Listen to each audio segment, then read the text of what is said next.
Diary of My Doom. It started with a dusty box in the attic, one I'd never seen before. Inside, I uncovered an old leather-bound diary, its pages yellowed with age but filled with entries dated years from now. At first, I thought it was a prank, some elaborate joke left behind by the previous owner.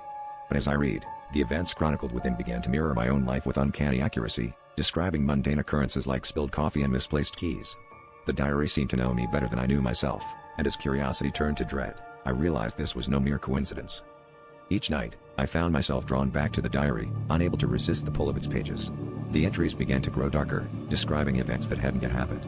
I read about an argument with my best friend that left me isolated and alone, a betrayal by someone I trusted, and a series of ominous warnings about a shadowy figure who watched from afar.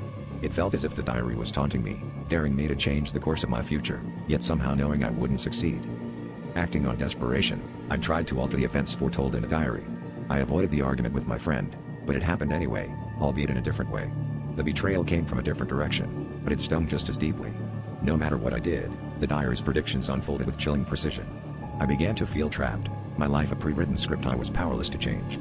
And then, I reached the final entry. In stark, bold letters, it described my last moments, tonight. It was all there, the power outage, the flickering candlelight, and a shadow moving just beyond my window. My heart raced as I realized the diary was no longer in my hands, it was on the floor where I dropped it in terror. The last words echoed in my mind as the room grew colder, and I knew the shadow was no longer outside. It was here, and the diary's final prediction was about to come true.